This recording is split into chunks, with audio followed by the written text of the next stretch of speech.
सिद्धू कान्हू के वंशज और हेमंत सोरेन के प्रस्तावक रहे मंडल मुर्मू झामुमो छोड़ भाजपा में शामिल हो चुके हैं।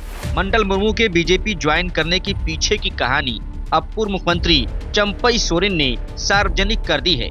झामुमो से बगावत कर कमल कुनबे की सत्ता वापसी के लिए प्रयासरत कोल्हान टाइगर ने एक्स पर लंबा चौड़ा पोस्ट कर मंडल मुर्मू के बहाने आदिवासी हितों पर इंडिया गठबंधन को आड़े हाथ लिया है। चंपई सोरेन ने एक्स पर लिखा, संथाल हुल के अमर शहीद सिद्धू कान्हू के वंशज मंडल मुर्मू भी अंततः भाजपा में शामिल हो गए।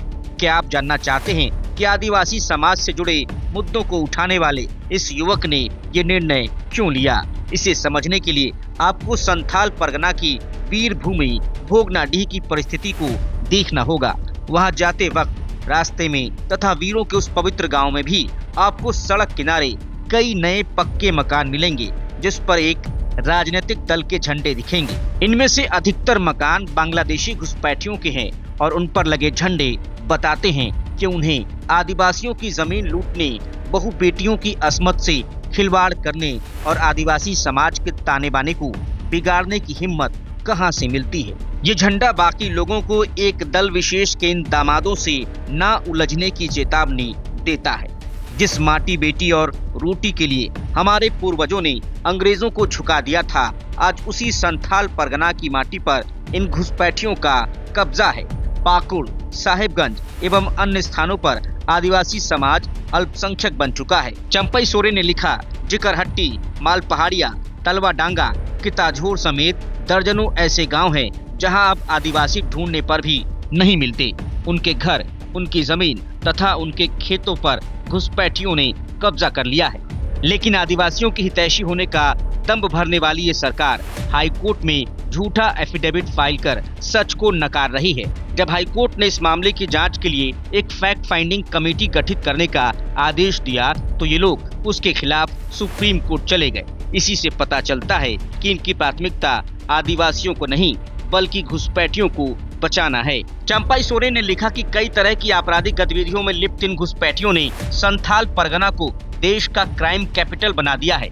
जामताड़ा और साहिबगंज में देश भर की पुलिस नशे के सौदागरों, साइबर अपराधियों, सोने के तस्करों आदि की तलाश में आए दिन छापेमारी करती रहती है।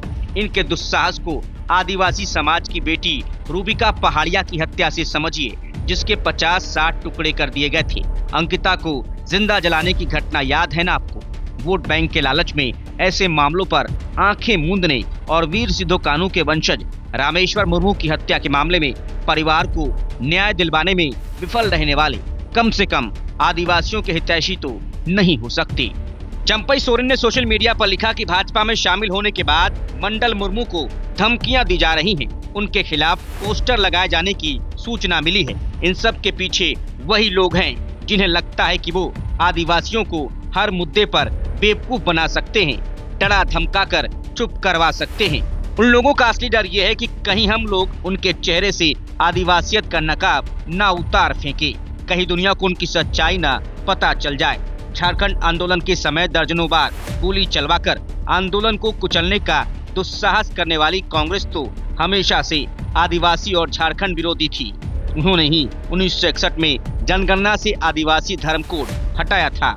फिर उनके सहयोगियों से क्या उम्मीद कर सकते हैं? चंपई ने लिखा कि जिन लोगों ने हमारे द्वारा फाइनल किए गए पेशा कानून को रोका, प्राथमिक विद्यालयों में जनजातीय भाषाओं में पढ़ाई के हमारे प्रयासों पर कुंडली मारकर बैठ गए और युवाओं को सड़कों पर आने को मजबूर किया, उनका हिसाब राज्य की जनता करेगी। चंपई सोरेन ने कहा कि झारखंड से इस आदिवासी विरोधी सरकार की विदाई की उल्टी गिनती जारी है।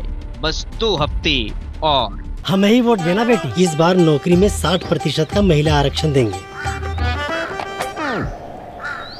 पैसा पिछले बार भी जेएमएम वालों ने 50% का वादा किया था, हमको तो मिला नहीं। और आपको?